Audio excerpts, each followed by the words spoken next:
by. Through my eyes, nothing seems real. Just can't seem to feel my way around.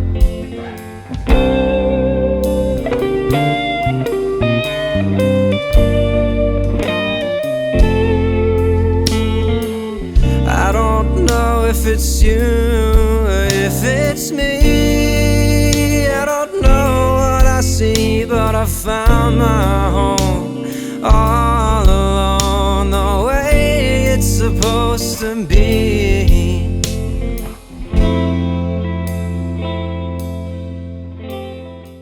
Good afternoon. You're tuning in to the Afterdark Spotlight. My name is Donnie Hammonds.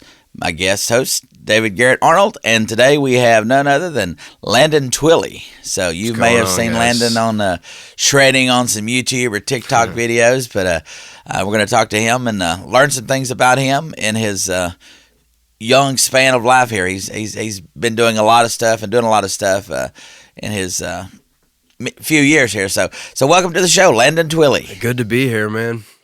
I love what you guys are doing. I like this whole podcast thing. I think it's cool.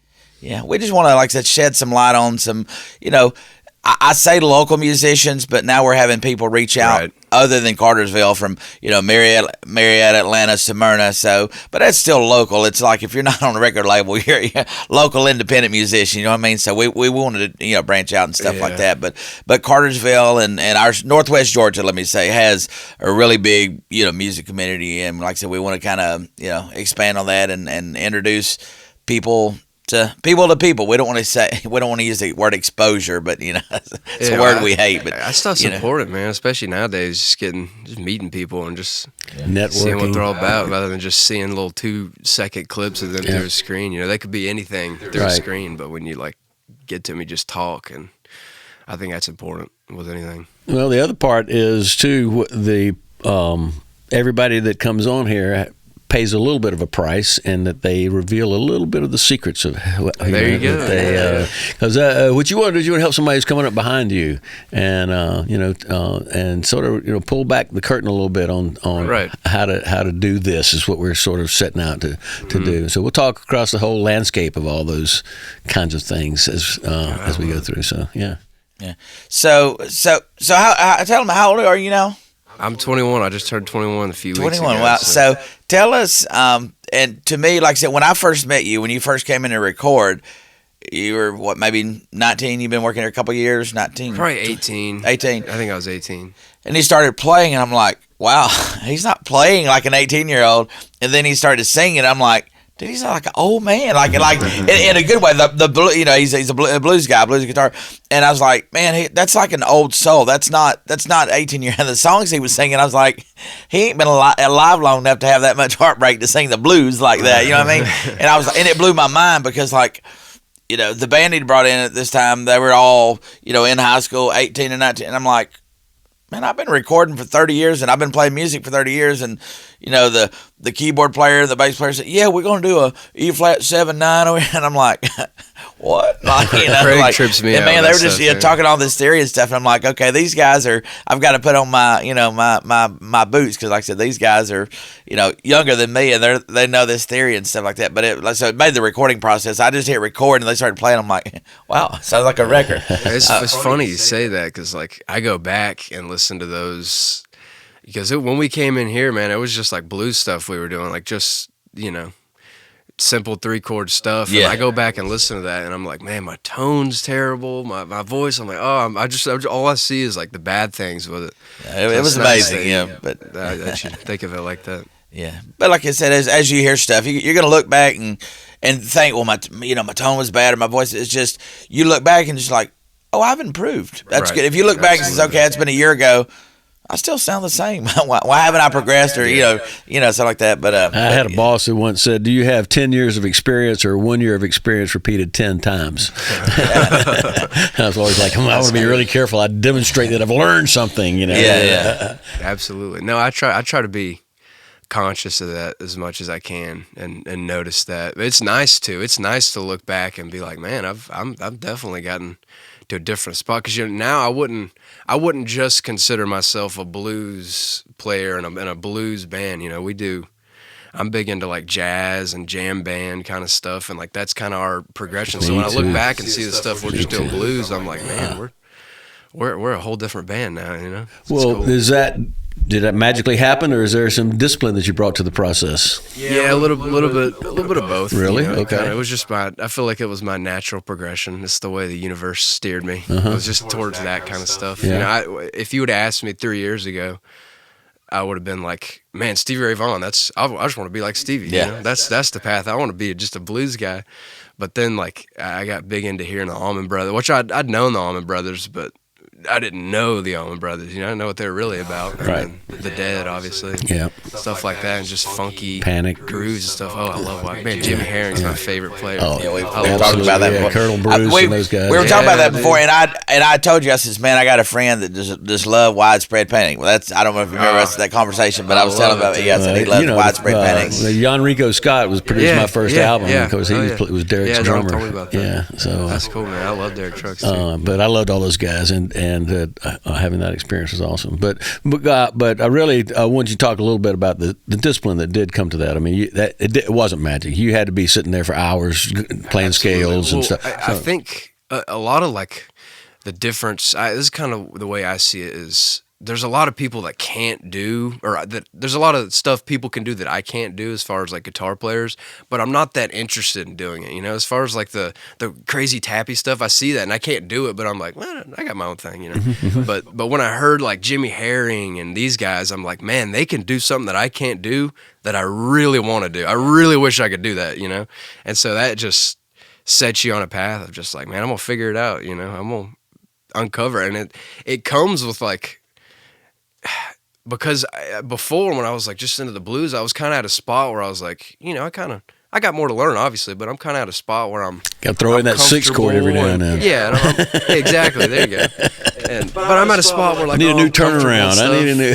Yeah, but then you hear something like that, and it's just like just wave of anxiety of like, oh, I can't do that. Oh, I feel naked. You know, I can't do that. Oh, and yeah, that just like kind of sets me on I'm gonna figure it out, you know. I want to be able to do that. That's one of the things that always attracted me to the guitar. Was those moments when I would start to try to play something that I was not capable of playing, and that I really wanted to learn to play. And then 6 months later, you know, I may not be duplicating it like the original artist, but now I'm feeling comfortable with it, and my fingers will go places naturally where they wouldn't go before. And if you don't spend your 10,000 hours, you know, it's you know, if all you're ever doing is going from G, C, and D, and then one day you decide you want to do an A, your hand just won't naturally go there. You got to spend a few hours retraining your hand. So how much practice do you think you put in every day? I try. Well, it depends. You know, it's. Yeah, on average. I mean, you know, I'd some say days you can't practice at all, but yeah, at least an hour a day is what I shoot for. You know, but again, that's average. Some days it's like 20 minutes. Some days it's like 5 hours. Sometimes I'll just lock myself in the basement and just play all night. Well, that just shows how gifted you are. Because from listening to you play, I would peg you as somebody who's putting in 4 to 6 hours a day for playing your guitar. Yeah, I wish I was that disciplined. I'd be crazy if I was doing that. You know. Yeah, well, I wish I was, but crazy like a fox. Crazy like a fox. Yeah. There you go. Yeah. Yeah. I don't know, man. I as much as I love it, I can definitely say I have an unhealthy relationship with music, and as far as that, you know, I don't think going that all in on anything is really healthy. But yeah, you know, it's where I'm at, and it's what I'm doing. Don't get burned out on it, you know. Something you love. Well, it's nice though. Literally, but you have this natural ability too to be able to do what you love, and not be obsessive about it too. So yeah, and it's kind of dangerous, I think, with music when you hold anything like that with such weight, with such like importance in your life, when you just the slightest disappointment pops up, it's like devastating, you know. And that's why I say it can be unhealthy. Is like if I play a gig one night and I get done with it and there was just like my tone was bad or I just wasn't there, like, oh man, then the whole week all I can think about is like, God, I couldn't get that right, you know. And it's but in turn that makes you better, and that makes me get better, and then I learn from those mistakes, and it's just that's a constant road like that of ups and downs. See, that's what you know, other young musicians need to hear that it can be a struggle. I mean, it's fun because you start off doing it because it's fun, but to get better, there's some work associated with it. One of my favorite, we were talking about Colonel Bruce. He said, like, you shouldn't do it unless you have to. You shouldn't, like, chase music unless you can't imagine your life not doing it, you know? I think that's important because it is, I've ran into so many, I mean, like I said, I'm only 21 years old. I've only been in the scene for a couple years, but I've ran into so many, like, obstacles where I was like, man, if I didn't love this so much, I'd go do something easier. Oh, you know? I think we've all been there. Yeah, you know, and that's why I think if you have that, like, that foundation of, like, this is what I'm doing, I'm going to make this work, you know, you can. And I think that's important to understand how you view it, you know. But speaking of Colonel Bruce Hampton, where was he at when he passed away? The Fox, wasn't it? On the stage. I mean, can you imagine if his favorite Dead song? Yeah, like I said, if music is your life, it's like, what a way to go. I mean, it's, you know, it's like that, but, you know, on stage. But so Jan Rico Scott, which got to play. So on David's first album he's ever done, he got Jan Rico Scott to play drums. I'm like, dude, there's people that's been playing for many years that can't get people of that stature. But Jan Rico Scott was actually on that gig, I believe.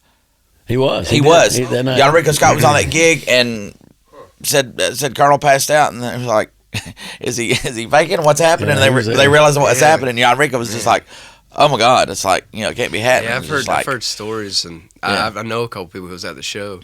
Yeah, and I was like, man, I can't imagine.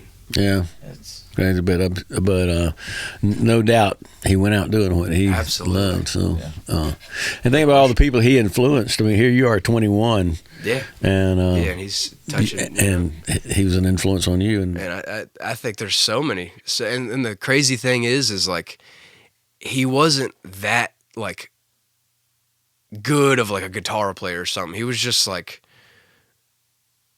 such a unique soul, you know, that you'd run into, and someone like that just he's just like a machine of taking newcomers and just making them pros, you know. Like, the's so many people that quote Jan him Rico is a perfect like example of that. Yeah, he connected Jan Rico with Derek and all that, and so he's quite a maven, really. He's the kind of person who connected other people, and amazing guy. Yeah, but you're right. His music was, you know, obviously, you know, he's not didn't get a billion streams when he was making music like Bad Bunny or whatever. But it definitely takes a certain ear to be able to enjoy a lot of his stuff. But I love it. But if you go back, if you're listening for things like production quality and the creative things and new ways of doing the same old stuff, you know, to me, he was definitely somebody I looked up to because he broke a lot of the rules. Absolutely. And, you know, hey, you know, there are sometimes 5 notes in a measure or 5 beats in a measure. You can do whatever you want, man. It's like, it's what I wrote it. It's what I say it was, you know. Yeah, I love that. If someone is just, like, so unapologetically themselves, you know. That was him for sure. Well, who are some of the other folks that you looked up to musically? I got a whole list of them, but it depends what week you ask me, you know. Yeah, right. That's true. For all of us, yeah. Definitely I can say loud. Well, this week, who are you really lately I've been digging into Danny Gatton a lot. Oh yeah. Wow, yeah. I've really been digging into, like, Redneck Jazz Explosion. Yeah. God, that stuff's crazy. But I'd say, like, the biggest ones are Jimmy Herring for sure. Yeah. I got to say Stevie Ray Vaughan because if it wasn't for him, I wouldn't have been playing for the first 5 years. A lot of guitar players, Yeah, so I definitely got to say him.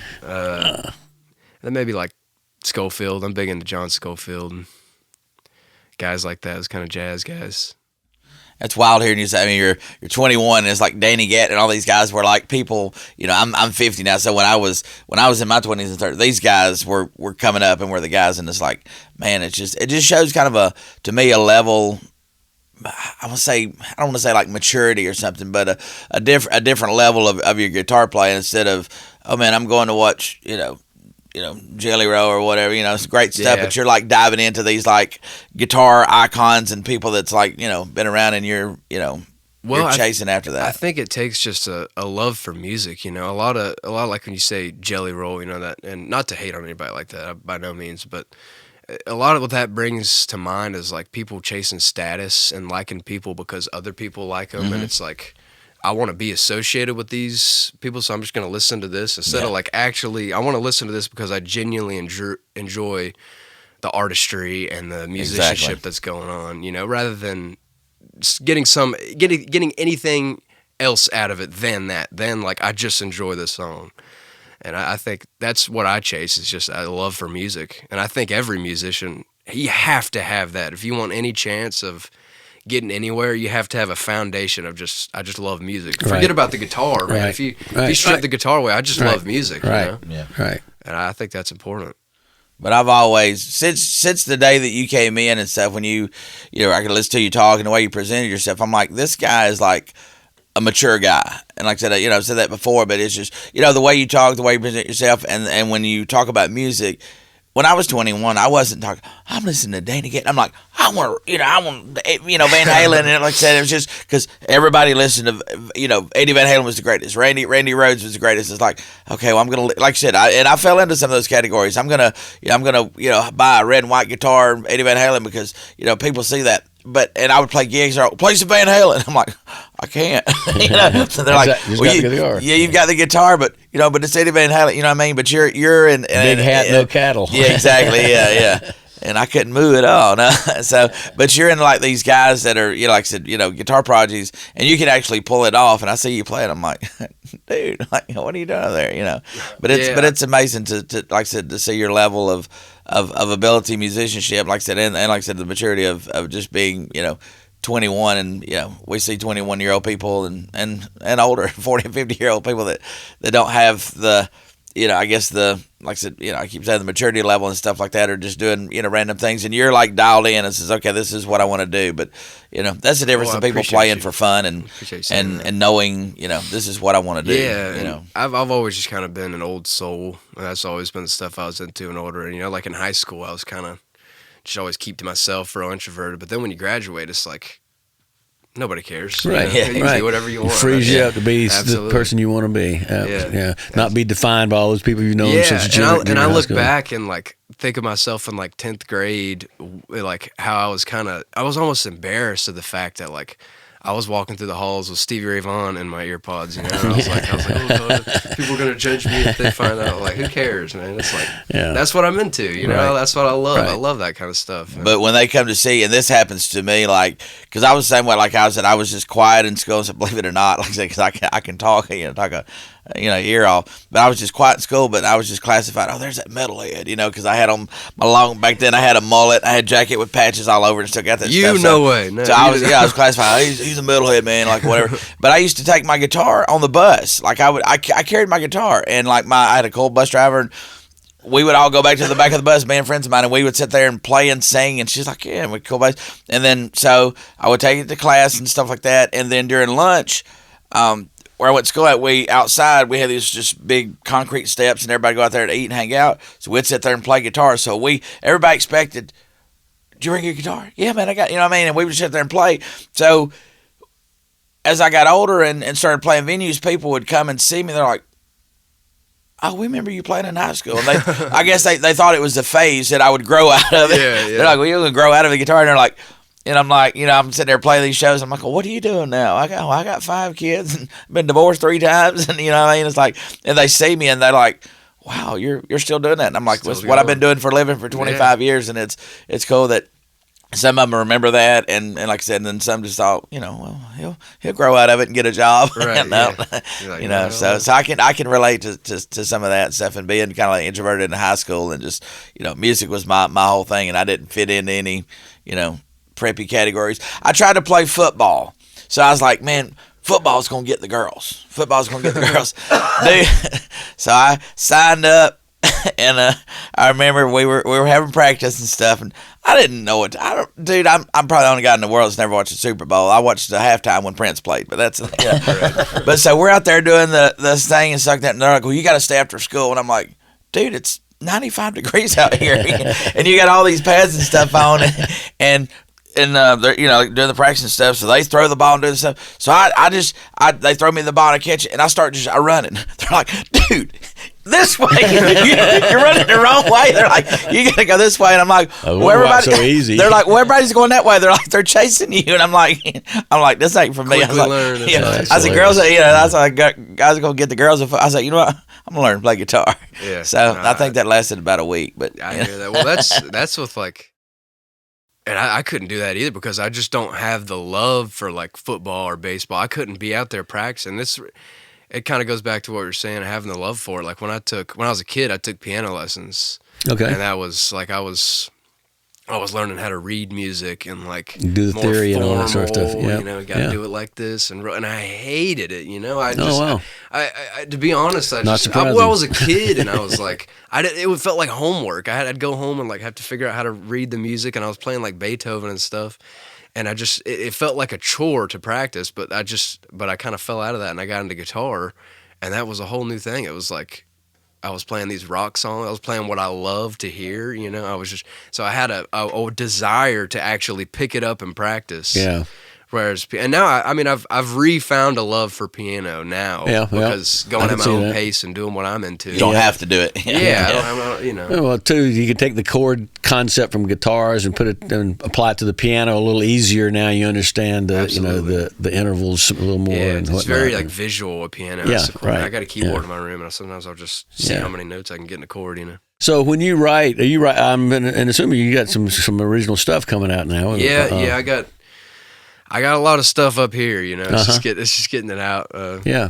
And I don't know, because I'm weird about how I write. I'm very all over the place. I'm naturally just kind of scatterbrained, and so my songs are kind of a reflection of that. Okay, sometimes I'll write a song and within like a day, I'm like, got it, bam, there it is. This is a song right there, stamped, done. Yeah. Other ones, it's like I've had songs that, man, I came up with the idea like years ago, and I'm still working through them. I'm still like figuring it out. Absolutely.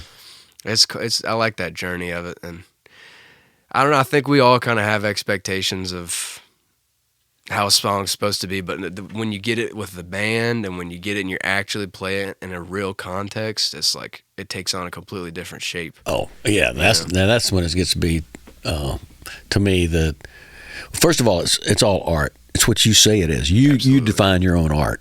And you say it might be weird, but you're basing that on what you think other people's impression of it might be. But when you came up with it, it felt natural and good and beautiful, and so you never have to apologize for that. Yeah. And it's one of the reasons why I started doing original music. I would go to open mics and I'd play a song and somebody say, "You played that wrong." I'm like, okay. Well, next week I came back with a song I wrote, and nobody can't play that wrong. Can't tell me to play that. In fact, what happened was then people started coming up, "Hey man, can I accompany you while you play your song?" And they're like, "Yeah, heck yeah."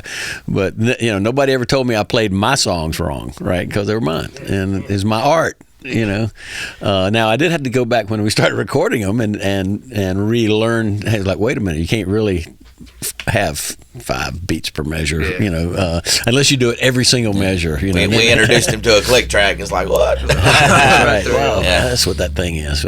But I also came to this late in life. I was about Donnie's age before I started even taking guitar lessons. So so it was. That's been a lot more fun for me because. When you're a struggling kid, and we've had some other folks in here too talking about gear and so forth, and you start out with some fairly modest gear when you're young, but if you come to it older after you've worked a job, then you can go out and get some decent gear, to start with. Yeah, absolutely. It's a lot easier to learn if you're learning on a D28 as opposed to Silvertone, with this much clearance between the strings and the fretboard. Absolutely. Yeah, it's funny. Like you're talking about writing songs. A lot of my biggest trouble, I would say, is kind of taking an idea and making it a real digestible thing. Because to me, like a lot of the beauty in what I love about like my originals and as far as my art is like. I love just the idea of it being very vague, and it's just an idea more than it is a song. And the second I take it from like, it's beautiful because it could be this, it could be that, I could do this groove, I could do that groove. Oh man, it's just a playground. That's how I see this idea, as a playground. And I have a real hard time kind of carving out a set path, but this is how it goes. You know, not like it could be this, but this is how it goes. This is how it is. And I feel like when you do that, you kind of take away a piece of the beauty of like just the enigma of it can be anything. It's just an idea. And that's what I struggle with a lot is, you know, Billie Holiday said, "I never sing a song the same way twice." Absolutely, and I'm nobody into that complained. kind of stuff, you know. Yeah, that's why I love like jam bands, man. I love the idea of improv and in the moment. And like you're saying, when I loved blues, I still loved it for that reason. You know, that's why I say like I feel like I'm on my natural progression because I just love like improv in the moment. Soulful, that's the kind of stuff I love. Yeah, so but when you go jam band, you're exploring a few more scales than you know. There's more to the Mixolydian and Lydian and some of these other things that than you knew because you're always in the pentatonic scale. The all walls the time. are a little more farther out. You know? When I went from the blues scale, when I went from pentatonic to the blues scale, like, oh, there's 2 more notes already. Like, you know, but wait a minute, there's these places you can play all this stuff all over this fretboard, man. It's fun, and I play in a blues band, Stony Brooks, if anybody knows him, out in Atlanta, but I play at Blind Willie's with them once a month, and it's just like kind of 12 bars all night, for like 4 hours, you know, we're doing, it could be jump blues, all sorts of blues tunes, and it's like, it's nice to like try to just stretch out as much as you can within them confines of 12 bars, you know, but not overboard and not like too flashy. And I've been trying to, you know, that's been a good learning experience for me, just trying to maybe let it breathe a little bit, you know. See, you know, you're going right into what a lot of the older guitars that I play with now saying, you know, when I'm at this point in my life, I'm realizing fewer notes are better. Absolutely. It doesn't always have to be 16th or 32nd notes to fill in the space. You know, it's just the notes you don't play. Or the bend that lingers. You know, you let it ring a little bit. You know, and that's one thing that we've discussed with my playing. Because, you know, when I play with my band, it's all energy. I'm look like I'm shredding, but I'm not. You know, I'm always going, Donnie, try some whole notes. Yeah, it's just like, can you hold that note? No, not without going. And I was like, okay, just hold. You know what I mean? So, and it's cool that I'm, you know, like trying to learn these things and play, and like I said, you know, more skillfully. And second, like I said, it's just, you know, with my band stuff, we're just high energy, and you get playing and just, you know, and it's just like, but if you just like backed off a little bit and stuff like that. But so, how do you think you would feel if you walked into a studio and didn't know anything about what was going to happen that day, and somebody presented you with a song? Would that sound like something that would interest you to participate in a process like that? Absolutely, man. I do that stuff a lot. I'm doing this thing tomorrow for this guy, like all his original tunes, and he's written some stuff that's like, you know, just a lot of chords, he sent me like the charts for it, and I'm not great at reading charts, but I tried to read. I was like, flat 13 of the G over what is going on, you know? But when I see it and just hear it and get the vision that you want for it, absolutely, man. I love that kind of stuff. I love making things real. But I tell this to anybody that hires me to be in their band, to fill in, to record anything. I'm like, there's gonna be remnants of me. You know, bottom line, there's going to be tracks that my style of playing was here. You know, I'm not going to be able to nail this. Like, you can't tell me, I want you to play this like this guy. Go. Right. Like, but that's why they should hire you. Exactly. When they're like, oh man, have you seen this kid? And I don't say kid as like, you're a mature guy, but I'm like, 50 years old. My kid's older than you are, you know. But when you see this guy, okay, I want him to play on my record. And, you don't ask, why? Oh, that sounds like Stevie Ray Vaughan. It's like, no, it doesn't sound like, no, I like what he did. That's you. And when people have me, I have people say, hey, will you sing this demo? And they'll send me the lyrics and they'll send me a reference. And they're like, well, I want you to like sing this like Morgan Wallen. I was like, I can't do that. It's going to sound like Donnie. Exactly. You know what I mean? I can't, I might can fake my voice or something, imposter. But if I fake my voice, it's imitator. So, and that's what I'm saying. When people hear you or any other musician for that matter, it's like, I want them to play on my record because I like what they're doing. You know what I mean? It's, Yeah, when I first started out, I kept hearing people kept saying, man, you sound like Willie. So I'd always try to sing like Willie. Yeah. And then I realized, well, that's not even my voice. And it's hard to do that because it's hard to think about how Willie would sing every song. So it's like, it took me a while to, because I wasted too much time trying to sing like somebody I wasn't, and it was only open mics. Why was I investing that much of my energy into trying to sound like Willie Nelson? Who knows? You know, it's like. Well, I feel like every musician goes through that. Honestly, I feel like, because I definitely did. Mine was Stevie. You know, mine was, I tried to sound my voice and my guitar playing when I was like 17, 18, and then I just kind of realized, like, man, you can only be you. You know, I'm not him. I know I'm not him. Bottom line, I don't look that good in a hat. You know, I don't look that good in a Cowboy Stevie hat. Bottom line. And you know Steve Morse, the guy that played with Dixie Dregs, another shredder. They played in the little ballroom there, and I at one of the intermission, I ran into him in the bathroom. I said, "Damn, man, you sound just like Jeff Beck." He looks at me and goes, "Jeff Beck ain't shit." I was like, "Whoa." Whoa, man. We were both about your age at the time, something like that. He might have been a year or two older than me, but I was just blown away by that guy, man. He's just he is crazy, and the stuff he does with Deep Purple too is is nuts. Yeah. Well, Tommy Bolin's another one who went through Deep Purple, who's an amazing guitar player that perished way too soon. If you ever get a chance to listen to some of it, especially the solo stuff. I don't know if you have heard any of that. I don't think so. Tommy Bolin, definitely one of the top. I would put him in the top 100, but of course, Tommy Bolin fans probably put him at the top of the list of guitar players. Yeah, that whole objective list it's all right. You know, none of it's real. It's always so funny to me when I see people debating like, who's the greatest? No, it's this guy. I'm like, man, who's your favorite? Have a top 5 without Danny Gatton in there? Yeah. You know? Because I don't listen to that. You know, that's the answer. Is like, if you ask a jazz guy, they're going to tell you, Wes Montgomery. Al Di Meola. These guys, that's the best. Pat Metheny was the greatest of all time. Larry Carlton. You know. Oh man, I love Larry Carlton. Yeah, But I don't know. I just think the whole like objective. These are the objective greatest guitarists of all time is just like, it's a dumb debate because there's never an answer. Right. Who's your favorite? Right. Who's your favorite 10? Right. That's what I want to hear. I'm absolutely willing to have that conversation. Yeah, at the moment. Yeah. Like you say, at the moment. Exactly, because it changes. Right.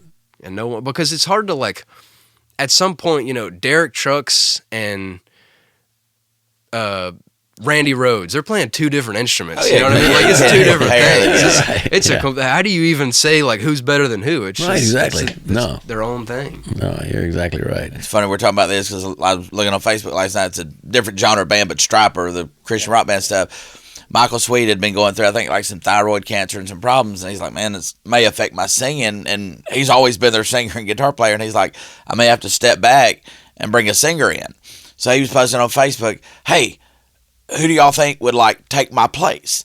And people were rattling off all, because his range is like super, super soprano high. So they're naming all these 80s hairband guys that are still alive that could sing that level and stuff like that. And they're like, oh, that's interesting. And then like one person had it right. There's like, nobody will replace you. You're Michael Sweet. You're the voice of Stryper. That's what we're going to hear. If, you know, like Journey, you know, Steve Perry's been replaced multiple times. There'll never be another Steve Perry. That's the sound it was. Right. And the guy was like, you know, Michael Sweet won't be replaced. You might could get another front man. You're going to be playing behind him, and it may sound familiar, but it's not going to be Stryper. You know what I mean? So like you said, it's just you know it's awesome and to be that unique that you can't be replaced. You know, as far as it's like that. You know. I think it's even more impressive when you have somebody who replaces people and that band still goes on. Like Steel Drivers, you know, without absolutely. Chris Stapleton, man, they haven't lost a thing. And the guy that came in behind him, maybe even a better guitar player. Unfortunately, I don't know his name, but I have heard. But he sounds just like Chris Stapleton. He can sing just like how Chris. do you find another guy that sounds identical? Right. You know what I mean? But to your other point, he's not Chris Stapleton. When it comes down to that thing. But that draws another question. He was filling those shoes, which was big shoes to fill. So I wonder if he had the thing, if they hired him and says, oh man, when they went to him, we're going to hire you because you sound like Chris. You need to fill those shoes and you need to keep singing like that because that's what we need. And it would be like, I'm me. I'm not Chris. But he'd be like, look at the checks. Okay, sure. Sign me up. You know what I mean? So it's one of those arguments of do I be myself or do I just sound like Chris Stapleton or do whatever? And that may be his original voice, and it was just he's like, I can't sound any different. That's what I sound like. So what that would mean was he could have been Chris Stapleton if he'd been first. Yeah, exactly. We would know his name instead of Chris's name. But tell me how many people knew Chris Stapleton in Steel Drivers? I'd heard Steel Drivers probably 10 years before Chris Stapleton became solo. Right. And I heard Where Rainbows Never Die for 10 years. I'm like, oh my God, that guy's voice is amazing. I couldn't tell you his name.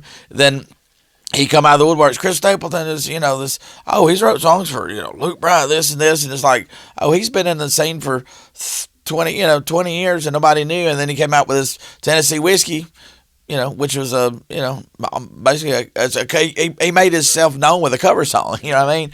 And you go back and listen to the Jobson brothers, though. Yeah, so that's what I'm saying. Nobody knew the Jobson brothers. Yeah, you come out like, oh man, where was this guy? Right. It's funny. Underground, he came out of nowhere, but he's been doing it for 20 years. Exactly. That's the funny thing. Is but he made famous with a cover song. So many people are like that. It's because people are just finding out about it. He took Tennessee Whiskey from George Jones and the music from whatever the I'd Rather Go Blind, Etta James song. It's like, okay, he did something brilliant, and it's like, Yeah. Can I make a cover song and be rich? I find that funny. Is like, because I know people like that. I'm like, oh yeah, I'm gonna be able to say I knew that guy before he was famous, And it's cool to just like see the other perspective. Like, oh, this guy came out of nowhere. Oh my God, and just like, no, he's been around. He's been around a while. I appreciate that. He found his audience. I wish. Yeah, but I mean, I think of like, I don't know. There's a bunch of names that come to mind. Yeah, Bonnie Raitt was one of them. It was under the radar for many years and it had a couple of hits. Someone told me once, like,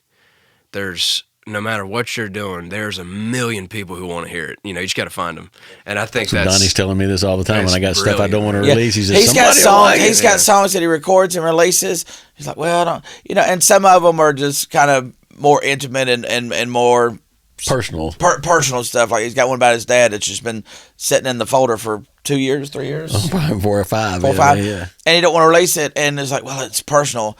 I was like, but when somebody hears that, it's about his father, and so many people lost their father. So when they hear it, they're gonna be like, oh my God, like, this song talks about all these things his dad taught him. I mean, it's just like, wow, it's crazy. And but he don't want to release it, and because, like I said, it's been 5 years ago. His voice has changed. His playing's changed. I'm like, just put it out. I heard somebody that just put it out. There's somebody going to like it. And I do things like that. I'll redo it. Yeah.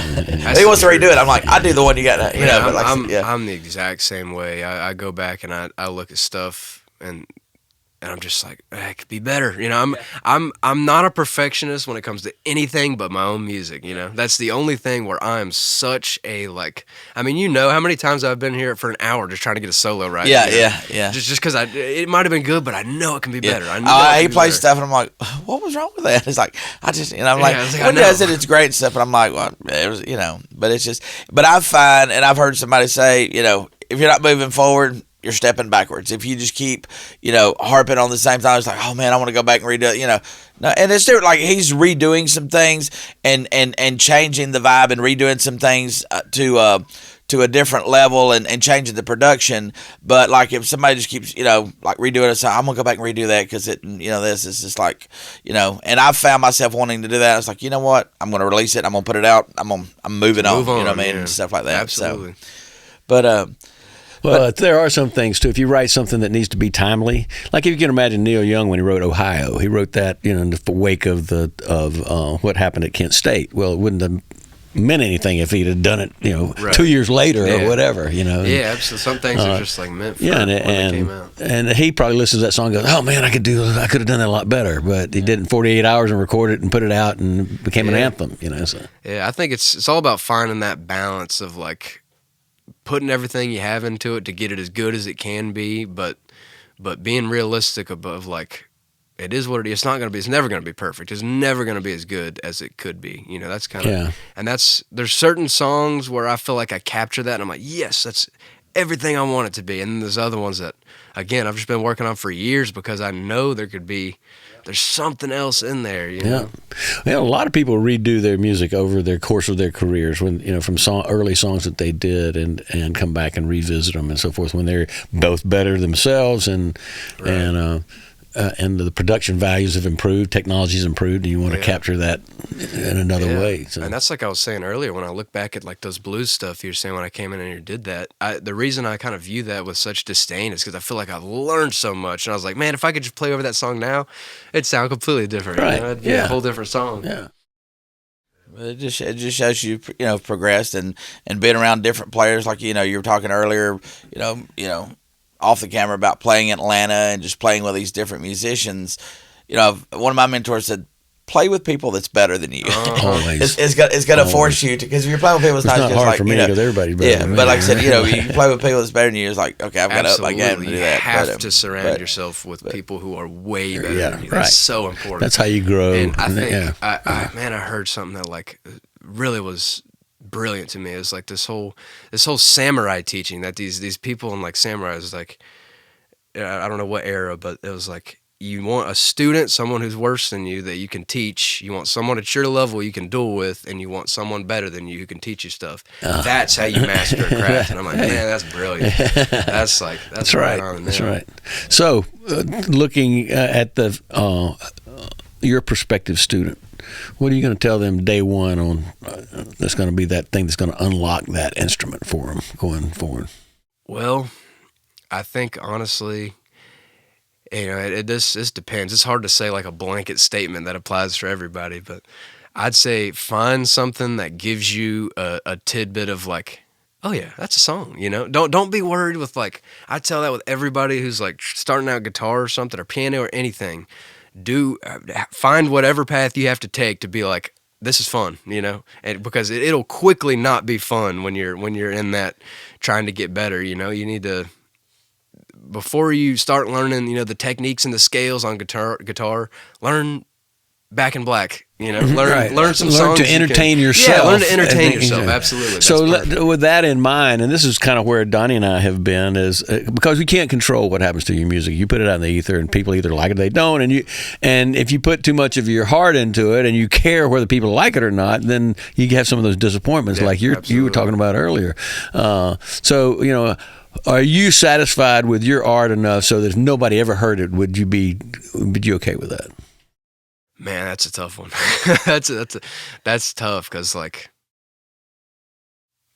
it's such a mental, like, I go through a lot of just like mental turmoil when it comes to this stuff. When it comes about writing my own music, is like I'm constantly in a state of like trying to write it for myself, but like you want to appeal to other people, but you want to, and there's always like so many different sides that I hear in my head. I'm never just like super clear on what to do as far as that goes, but I would say some songs, absolutely. There's some songs where I'm like, that I've written that I'm like, dude, that's just a good song. I don't care who you are. That's a good song. I'm proud of that, But there's other ones I'm kind of like insecure about, that feel naked. They don't feel like fully fleshed out, or and that stuff kind of bothers me. And I don't know. I think the whole question of like, would you make art if nobody was around to hear it is a deep one, and it's kind of uncomfortable where my brain goes to like, I don't know, honestly, and it makes me mad that I have to say that, but that's the truth. Is like, I might not, honestly. I might just play my guitar all day. Well, just on the journey that I've been on, and Donnie's been on with me, I think we found that if we make music we like. Mm-hmm. Then you can check. Put a check back. It's fun for us. We enjoy it. We're right. And I listen to our stuff all the time. It's my stuff is on every playlist. Not because I'm an egomaniac, but just because we made music that sounded good, and it's in the genre that I like. And it's cool. I was headed to my gig last night. I drove through Rome. I got my Pandora on, and I have it on shuffle because I mean my Pandora goes from Patsy Cline to Megadeth or Slayer, whatever, everything. So it goes through there and plays some 80s hair bands, and it plays Ronnie Millsap 80s country, and then First Mistake comes on, and I'm like, dude, this is cool to like driving down the road and listen to something that I produced, and hearing it amongst that and saying in context. But then I'm like, I'm just gonna listen. I'm like, no, wait, and then I start, it's like, no, don't start comparing, because I want to see, okay, when my song came on, did it hang? Did it hang with that stuff? And I'm like, oh man, mine actually sounds fuller. And I'm learning that, it's like, well, mine sound fuller because the bass was real fat, and it's like that one sounded thin. Well, that's the way the guy mix and engineer wanted it to sound. You know what I mean? So I'm learning, there's a difference in, sounding better or sounding good. You know what I mean? Five people, when you're buying a microphone, oh, does your microphone sound good? Well, it does to me, but, well, I've got this one, it sounds better. Well, how do you know? Because that's the sound you like. You know what I mean? So I'm learning good and better is two different things. I think that is just a reflection of the true fact that you can't, like, you can only see it through your eyes, and when it's your song and you've crafted it from the, I mean, same thing like an engineer sees a building they built and they see all the things that go into it. They see all the different intricate parts. They just view it differently. You know, like perspective is so huge when it comes to that. And I think as far as like a lot of my songs, you know, like I'll hear something like Dog on the Roof, you know, the single, and I'll hear that and all I hear is like us being in here and hounding it out and like all the hours that went into it. And so I don't see it for what it really is. Yeah. As to someone who's never heard it before. And that goes to anything. That goes to just to my guitar playing, you know? Like when I have bad nights, I'm like, dude, my bad nights, yeah, it was bad, but like someone who's never heard me, like it was good to them. They still liked it, you know? Yeah, exactly. Like, I'm just so used to hearing myself. I'm just so used to what I'm doing. Yeah. And that's why I try to when it's on the radio, I'm like, okay, Donnie, just don't critique it. Yeah. Listen to it. Just listen. Pretend this was so-and-so. Pretend this was Chris Stapleton. What would you think? It's hard. It's impossible, man. It is, really, especially if it's one you did, because you dissect it and wait a minute, is there too much mandolin in there? Yeah, man, that conga's not coming out enough. You know, and like, but nobody. When is the last time you ever like listened to someone else's song and be like, man, that conga's not high enough. Oh, exactly. Too much, man. There's too much Unfortunately, I do it all the time now that I spend all this time in the studio. That's true. So then, to that end, I make sure I try to listen to people who really do it well. You know, like Steely Dan, man. To me, they're the pinnacle of production and the way they brought all these. We could have talked this whole podcast about Steely Dan. Yeah, we should come back another day and do that. Literally, this is a tribute podcast. You know? But like I said, there were studio musicians that turned into a band. They weren't even trying to be a band. You know, it's just like, I would say, as far as production quality goes, they might be one of the greatest. Yeah. You know? Oh yeah, no question. Unbelievable. Yeah, absolutely. You know, I'm not good at promoting stuff, man. Y'all saying we're like, gonna put you some links and share you on there and get you out there. Y'all say like I'm a good guitar player. Trust me, I where I am talented in guitar, I lack in marketing and all the production and all that. Yeah. So well, hopefully some folks will see this and certainly word gets out about real talent over time. Yeah, I'm gonna keep going, man. I ain't got nowhere else to be. Do your thing, grind, like I said. So my father says perseverance trumps everything. Absolutely. Everything, talent, everything. Yeah, that's that really is the truth. And if you're really talented and you persevere, it can be an amazing result. It's a perfect storm. Yeah, very blessed to have been doing it for a living now for about 25 years, and very thankful. And like I said, I've always said when I was a kid, oh man, I'd like to do this for a living, but I never expected it, you know. And then I just, you know, life changed and things happened, and I'm like, I'm playing more shows and I don't have time to work. This is cool, you know. And it just kind of fell. I never did have the, you know, the nerves. Oh, I'm just going to leave my job and pursue music. No, it just kind of like fell in place. So while we're on the subject, just as an aside, how many shows have you got booked so far this year? So this is. We're two months into no, this is February. This is Valentine's Day. Yeah. I have, as of now, February, when I counted, I had 348 shows booked this year. Nice. Can you believe that? So there's only, 356 days in a year? You're talking about the hard-working man in show business right there. And that's what I was about to say. Like, I envy that of you. And I was about to say, too, Caden Wade, man. He's like, I played a show with him last night. And he's got that bone in him, too. It's just like, go. Yeah. I got to get gigs. I wish I had that. I don't have that as much. I'm bad about just like being real introverted. I'm more like you. Yeah. Well, I do it for a living, so it makes me pay my mortgage. So I gotta go. Yeah. I need to just throw myself in the flames like that. I really do rather do it right here. Yeah, it's fun stuff. It's fun on the stage, you know. I like that. Okay, and I really like playing with the band. But whether we play out in front of people or not, I don't care. Yeah. Now they care, but I don't. Yeah, I like the crowds, man. Me too. I love the live setting, man. The live. When they're doing it, I'm good. But it's like everything else. I dread loading up the car. Loading. We all do that part of it. Absolutely. Yeah. And it depends, like who I'm playing with, is to be how excited I am for it. You know. Well, that's true. I guess, I'm always excited. When I know, like, guys. I had to learn a bunch and I have to nail all these parts, I'm kind of like, oh man. Yeah. Oh, but when I'm playing with my band or even like blues, like those kind of stuff, it's just man, I'm about to have so much fun. Yeah, man. I'm about to have a blast. Awesome. Like I said, we'll post links and like I said, get your music out there and not only just your music that you're recording in the studio, but we'll put your number in there. So if anybody hears the songs and hears your music, be like, man, I'd like to have this guy play on my record. For hire. Then he's for hire, man. So and expect some more stuff on the way. I got a lot of stuff in the works. A lot of stuff I'm getting proud of and that I'm working through. You know, I'm actually tonight. I'm gonna meet with my bass player and keyboard. We're gonna work out some stuff, get some originals. Sounds awesome. Absolutely. I appreciate y'all having me. Yeah, well, you've been tuning into the Afterdark spotlight. My name's Donnie Hammonds, David Garrett Arnold, and Landon Twilley and his band Ivory. So thank you guys. We'll see you soon. Yes, sir.